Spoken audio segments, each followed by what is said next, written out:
안녕하십니까. 아프지 마쇼의 닥터 준스 김준영입니다. 안녕하십니까. 아프지 마쇼의 닥터 준스 조준호입니다. 제가 그 초등학교 막 처음에 딱 들어갔을 때 있잖아요. 네. 이 담임 선생님이 여선생님이신데 네. 그때는 그 여선생님은 화장실도 안 간 줄 알았어요. 너무 예쁘신 선생님이신데 지금 저분은 혹시 화장실 가가지고 네. 지저분하지 않습니까? 네. 뭐 애들은 막 깨르르 막 웃고 막 그러지만 네. 맨날 똥 오줌 뭐 이런 거 이야기하면은 네. 뭐 애들은 뭐 그렇지만 좀 지저분한 것들. 네. 근데 저 선생님은 절대 안 하실 거야. 네. 이렇게 이제 생각을 했었는데요. 우리 이제 다 크고 보니까 몇몇 분들이 이제 그런 직종을 그렇죠. 하시는 분들이 있으시죠. 그 중에 가장 이제 이 꿈에 그리는 직업, 꽃이죠, 꽃. 네. 꽃이라고 진짜 할 수 있죠. 그 승무원분들. 네. 세상에 저분이 이제 뭐 정말 예쁘고 좋은 그렇죠. 것만 다 할 것 같고 자세도 좋고. 네, 너무 네. 뭐 괜찮은 분인데 저분이 설마 아프실까? 네. 뭐 그렇게 생각을 하기가 조금 어려운데 실제 이런 분들이 3D의 일을 하시고 있거든요. 네, 네. 뭐 진짜 국제선을 이렇게 타시는 분들은 굉장히 이제 고생을 또 많이 하시고 시차가 늘 바뀌고 이런 문제들도 있지만 그 공중에서 계속 이제 뭐 땅하고 다른 곳에서 지내면서 네. 또 생기는 문제. 그 다음에 또 늘 이제 고객을 이제 대하는 네. 때는 심리적인 문제. 이런 것들이 너무 복잡하게 얽혀 있다 보니까 문제를 실제로 겪고 있는 분들이 너무 많습니다. 맞습니다. 네.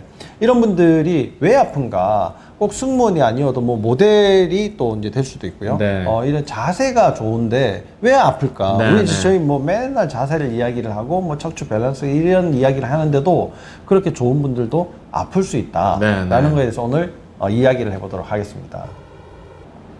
자, 승무원들 진짜 뭐 자세하면은 뭐 어떻게 뭐 그렇죠. 빼놓을 수가 없죠. 그렇죠. 그죠? 뭐 네. 모델 뭐 제일 첫 번째로 그 당당한 모습. 네. 치겠지만 그러는 이제 승무원 아주 이제 좋은데 그런 분들이 왜 문제를 앓게 됩니까?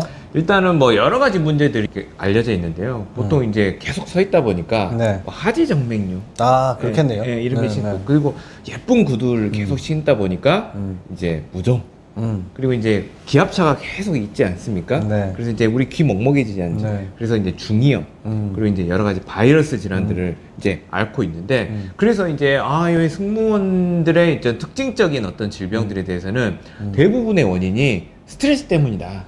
일단 우리가 이제 응대를 할 때 굉장히 친절하게 이렇게 해주지 않습니까? 서비스 직종 중에 최고 최상이죠. 이제, 뭐 이제 진짜 근데 최고의- 이제 또 이렇게 좋게 해주신 분만 있는 게 아니잖아요. 또 이렇게 갑질하신 분들 이런 스트레스 때문이다. 죄송합니다. 그리고 기압차가 너무 많기 때문에 이런 일이 생기고 또 시차 때문에 내가 뭐 수면 문제나 이런 것 때문에 이런 분들이 질병이 더 잘 생긴다 하는데 오늘 이야기를 듣다 보면 이 문제의 핵심 원인은 이런 것들이 또 곁다리일 수는 있어요. 네. 하지만 진짜 문제를 일으키는 원인은 다른 곳에 있다. 그러면 이제 이해가 정말 잘 되실 것 같아요. 근데 이게 종아리가 너무 피곤해요. 네. 뭐 이게 좀 호흡이 답답해요. 뭐 너무 좀 피곤해요. 이런 것들은 뭐 어느 직종이나 또 좀 그렇죠. 있을 수 있지 않습니까? 근데 질병으로 이게 이어진다. 네, 그러면 네. 엄청 골치 아픈데 그러면 승무원분들이 뭐 쉽게 앓게 되는 질병, 네. 뭐 하지정맥류 이렇게 또 말씀을 하셨지만 네. 뭐 그 정도보다는 좀 더 심각한 그런 문제들도 있습니까?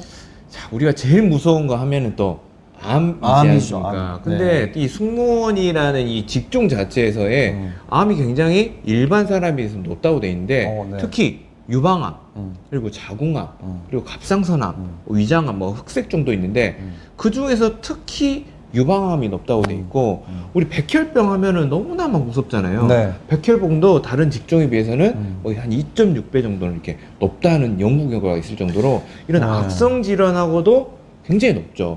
근데 이 악성 질환이 또 왜 생길까를 또 찾아보면 보통은 우주 방사선에 자꾸 노출이 되니까 네. 일으키려 하지만 네. 실제로는 우리 몸에 호흡하고도 관련이 많이 있을 수 있다. 이 이야기도 좀 해드렸으면 좋을 것 같아요. 그러니까 이게 계속 연구를 하다 보니까 네. 이게 이제 조사를 하는 거죠. 그죠? 뭐 연구라기보다도 네, 뭐 이 네. 사람이 질병이 어떻게 하면 생기는가 계속 연구를 하는 게 아닌데 조사를 해보니까 이제 그런 문제들이 많다 이렇게 얘기하는데 특히 유방암이 많다. 네, 이건 네. 이제 뭐 2018년 미국의 보건 그 학회에서 이제 다시 연구를 했는데 네, 네. 많다고 하는 게 그냥 단순히 유방암이 많더라 이걸로 이제 끝나기보다는요. 네, 네. 유방암이 생기는 문제의 80% 정도는 호르몬하고 관련되어 네, 있습니다. 20% 정도는 척추 측만하고 관련되어 있거든요. 이 호르몬의 문제 중에서도 에스트로겐이라는 호르몬이 좀 영향을 많이 주고요. 네, 네. 에스트로겐 호르몬 중에서도 좀 나쁜 이렇게 이제 대사가 되는 네. 호르몬이 장에서 재흡수되면서 쓰레기가 재흡수되는 거죠. 문제를 일으키기 때문에 이 호르몬의 문제는 장 문제랑 굉장히 밀접하게 관련이 되어 있고, 또 척추 측만의 문제는 유방의 혈액순환 자체를 좀 나쁘게 네네. 만들어요. 그러니까 혈액순환을 나쁘게 만드는 척추 측만은 목의 문제와 골반의 문제가 같이 동반이 될 때 네. 또 문제가 이제 생기게 되니까, 사실 이제 우리 몸 여기저기에서 이미 고장이 나 있는 상태다 이렇게 보시면 되겠죠. 네. 뭐 불규칙한 식사부터 시작해서 뭐 서비스를 하려면 또 급하게 또 식사도 해야지 되고, 시차가 또 틀려지니까 뭐 원래는 식사하지 않는 시간에 식사를 하고 뭐 이러면서 장의 문제들이 그렇죠. 실제로 스튜어디스 분들은 많이 이제 겪고 있다고 합니다. 그런 와중에 이 백혈병이라고 하는 게 결국은 백혈구가 제대로 성숙되지 못하고 미성숙된 것이 너무 과하게 숫자가 많아져 버리는 것이 이제 백혈병의 일종인데요. 백혈구가 굉장히 낮으신 분들도 많아요. 또 이렇게 병이 생겨가지고 뭐 백혈병이라는 암으로 이제 이렇게 진행이 되는 분들은 너무 숫자가 이제 높아지게 되는 거죠. 네. 이렇게 너무 낮거나 너무 높거나 이렇게 이제 극단적으로 가시는 분들은 제일 첫 번째 생각해야 되는 게 혈액순환입니다. 네. 이제 면역세포에 문제가 생기는 거는 혈액순환과 굉장히 밀접한 관련이 있거든요. 네, 네. 그러니까 혈액순환의 문제, 뭐 그 다음에 또 목이나 아니면 골반의 문제, 네. 또 장의 문제, 이런 것들이 어떤 사람은 유방암으로 나타나고, 어떤 사람은 백혈병으로 나타나고, 네. 어떤 사람은 위암으로, 뭐 갑상선암으로, 흑색종으로 이렇게 이제 다양하게 나타난다는 이야기죠. 이게 여기에 이제 우주 방사선 실제로 이제 영향을 줄 수는 있겠죠. 그렇죠. 우리가 뭐 핸드폰 전자파 뭐 이렇게 이야기하는 불씨 것처럼, 같은 거. 네, 불씨 같은 거다 네. 이렇게 보면 되겠죠. 진짜 준비가 다 되어 있는데 네, 네. 거기에 불씨가 탁 떨어지는 것 때문에 이제 문제가 생기는 거죠. 그러면 이런 승무원 분들이 도대체 그럼 뭘 좀 조심을 해야지 될까, 이런 것들을 좀 더 확인해 봐야 될 것 같은데, 조심을 하려면 뭐 때문에 생기나 그렇죠. 원인을 알아야 되잖아요. 네. 그럼 뭐 진짜 우리가 이제 좀 생각을 하고 있는, 고민을 했던 그 원인이라는 게 뭡니까? 자, 네, 스트레스 때문에. 그거는 너무 쉽지 않습니다. 네, 그건 네. 누구나 다 하는 얘기고. 네, 스트레스가 이제 한번 그걸 좀 합리적으로 생각을 해보면 외부적으로 쉽게 말하면 갑질하는 손님들을 만나야 되고 또 무서운 상사들과 오랜 기간 좁은 곳에서 생활해야 되는 이런 그런 정신적인 스트레스도 스트레스? 있겠지만 그 스트레스를 받고 있는 주체가 어떤 상황이냐, 그러니까 나의 내부적인 상황에 따라서의 그런 스트레스들이 더해지고 그러면서 문제들이 시간이 지나면서 결국 폭발을 하는 형태다 이렇게 네. 보시면 되겠어요. 그래서 승무원분들이 특히 많이 아프시거든요. 너무 좋을 것 같은데 특히 아픈 원인을 보면 그 내부에서 문제를 좀 찾아봐야 되는데 그 내부에는 뭐가 있냐, 결국 그 일하시는 환경이 있습니다. 근데 일하는 환경이 보면 비행기에 있죠. 근데 비행기는 어떻게 됩니까? 아주 안정입니까? 불안정입니까? 계속 흔들리죠. 이렇게. 계속 흔들리지 않습니까? 근데 계속 흔들리는 데서 꼿꼿하고 예쁜 미소를 가지고 서 계셔야 되는데 거기다가 신발은 뭐 아주 안정적인 뭐 운동화를 신는 게 아니라 또 예쁜 구두나 이런 정장 타입의 이런 구두, 불편한 구두를 신고 일을 균형을 맞춰야 되는데 말하자면 지금 여기에 우리 환자들을 보면 승무원이 아니시더라도 균형이 떨어져 가지고 자율신경계가 망가져 가지고 오신 분이 태반인데 맞아요. 그런 상황인데 일하는 환경 자체가 이미 흔들리는 곳에서 불안정한 상태로 계속 그 일들을 해낸다. 뭐를 해내냐, 내가 쓰러지지 않기 위해서 나의 속근육들, 내가 조절하지 못하는 나의 척추 세운근 같은 속근육들이 계속 일을 해야 되는 상황인 거예요. 그렇게 되면 결국 그런 것들이 누적이 되면 근육 피로가 찾아오겠죠. 네. 근육 피로만 찾아올 뿐더러 근육 피로가 됐다 그 말은 결국 근육에서의 노폐물들이 계속 쏟아지고 있는 상황일 텐데 거기가 혈액순환 문제까지 있네. 그렇게 되면 쌓이게 되겠죠. 그렇게 되면 혈액이 산성화가 되겠고 결국에 이런 문제들이 세포에 악영향을 주고 악영향을 주면서 결국에는 변성을 만들어내고 활성산소를 많이 만들어내고 그렇게 되면 결국 이상한 세포들이 만들어질 가능성이 많은 거죠. 그래서 실제로는 우리 너무 겉으로 보기에는 좋아 보이지만 내가 어떤 환경에 있냐에 따라서 결국에는 문제들을 만들어낼 수 있다는 사실이에요.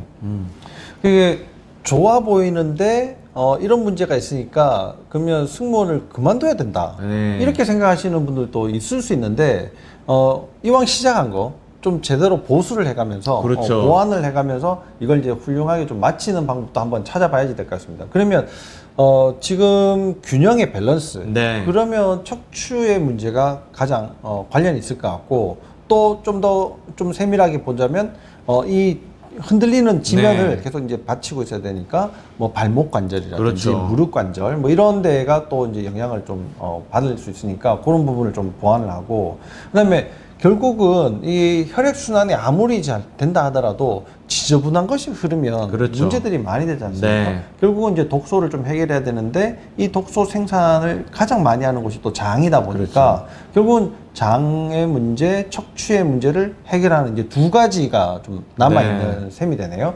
그러면 이런 문제들을 해결하려면 어떤 방법을 좀 써야지 되는가? 이거 한번 좀 보면 좋을 것 같습니다. 그러니까 승무원을 하지 말라는 뜻은 아니라 승무원분들이 특히 아파서 오신다고 하면 보통 아픈 부분만 보시거든요. 아, 저 그냥 무릎이 아파요. 무릎만 치료를 하시고 그다음 아, 저 소화가 안 돼요. 자꾸 멀미가 나요. 그러면 약만 찾으시는데 이런 일들이 시간이 지나면 큰 질병으로 다가올 수 있다. 네. 먼저 그 점을 좀 알고 계시면 좋겠고요. 그럼 뭐를 치료해야 될까를 보시면 결국 우리 몸에 정상으로 되돌리는 시스템이 자율신경 시스템입니다. 네. 그래서 이 자율신경 시스템을 방해하는 것들을 안정화시켜 놓으면 결국 내가 조금 문제가 되더라도 금방 회복이 될 수가 있거든요. 그럼 자율신경을 방해하는 요소의 대표적인 게 척추 밸런스 문제다. 근데 척추가 우리 뭐 이렇게 납작하게 생겼으면 안정이지만 그게 아니라 하나하나 따로따로 척추라는 뼈가 쌓여가지고 길다랗게 세우고 있는 구조거든요. 그래서 이 안정을 잡으려면 인대들이 좀 튼튼해야 됩니다. 네. 그래서 척추 인대들을 튼튼히 할 수 있는 어떤 해결법들을 좀 찾아보시면 좋겠고요. 결국 위에서와 아래에서의 그런 안정성이 중요한데 그 아래에서의 안정성은 보통 발에서 오지 않습니까? 네. 그래서 기왕이면 내가 이 직종을 하면서 좀 많이 힘들다. 그러면 좀 회사하고 타협을 해가지고 발을 안정화시킬 수 있게 본인의 개임 맞춤 어떤 족부 보조기를 쓸 수 있는 이런 신발 신발을 같은 거? 선택을 해주시고 그걸로 안 된다. 그러면 이 예쁘고 조그만 발로 이 길다란 몸을 세우고 있거든요. 거의 99.9%는 발목의 인대들이 다들 안 좋으실 겁니다. 그러면 발목 인대 강화 정도만 해주셔도 많이 도움이 될 것 같아요. 좀 단화 같은 거 좀 이렇게 할 수 있으면 네. 그걸 좀 신으시면 좋을 것 같고 네. 이렇게 해서 이제 자율신경이 좋아지면 일단 뭐 내 몸에서 생기는 불균형이 조금 이제 균형적으로 그렇죠. 맞춰지지 않겠습니까? 네. 그리고 이제 자율신경의 가장 또 꽃이라고 할 수 있는 게 이거 뭐 종합 예술이다 이렇게 네. 표현하는데 수면 문제. 그렇죠. 그죠? 뭐 시차가 계속 바뀌긴 하지만 자율신경이 좀 더 안정이 되면 좀 더 쉽게 잠이 들 수 있으니까 시차 적응하는데도 또 매우 많이 도움이 되죠. 도움이 되겠고 네. 그다음에 호르몬이 계속 만들어지게 되는데 물론 뭐 스트레스를 받으니까 호르몬이 만들어지기도 네. 하겠지만 자율신경이 좀 안정이 돼 있으면 이런 호르몬이 뭐 불규칙하게 나온다. 스스로? 네. 그렇죠. 그래서 스스로 이제 조율을 할 수가 네. 있겠고 그다음에 교감신경이 뭐 항진되고 뭐 보통 스트레스 받으면 대부분 항진이 그렇죠. 되긴 하겠지만 그런 항진이 되었다 하더라도 일시적인 현상으로 끝날 수 있도록 그렇죠. 자율신경이 좀 더 안정되면 내 마음이 이제 좀 편하고 몸이 좀 편해지니까 식단도 네. 좀 이제 편한 걸 할 수가 있죠. 물론 뭐 그 나라에 가면 그 나라의 특색 있는 음식을 네. 먹어보는 것도 이제 아주 좋겠지만 그 중에서도 좀 더 건강한 식단을 네. 챙길 수가 있다는 거죠. 몸이 안 좋으면 굉장히 쉽게 소화하고 쉽게 쓸 수 있는 음식이 당겨지게 되어 있거든요. 네, 네. 그게 바로 설탕, 밀가루, 과일, 음료수입니다. 네. 그런 것들을 조금 피하면서 내가 또 건강한 식단을 찾아서 그렇죠. 할 수 있는 게 결국은 자율신경의 네. 힘이다. 이렇게 생각을 하시면 될 것 같습니다. 그 직업도 사실 뭐 누구나 다 동경하는 네. 그런 직업이고 또 그런 직업을 선택을 할 수 있었다는 것 자체도 내가 여러 가지 상황으로 신체적이나 뭐 정신적으로나 뭐 여러 가지가 맞기 때문에 그 직업을 하고 있는 거지 않습니까? 이런 것이 조금 더 오랫동안 건강한 상태로 유지가 될 수 있다 그러면 사실 뭐 더할 나위가 그렇죠. 없을 것 같은데요. 이런 몇몇 가지의 문제들이 잘 조화롭게 교정이 되고 지켜질 수 있고 유지가 된다면 또 나의 또 이렇게 멋진 네. 직업 생활이 또 되지 않겠습니까? 슬기로운 승무원 생활. 네. 네. 여러분들에게 또 소개를 해드리면서 오늘 아프지 마쇼는 여기에서 마치도록 하겠습니다. 감사합니다.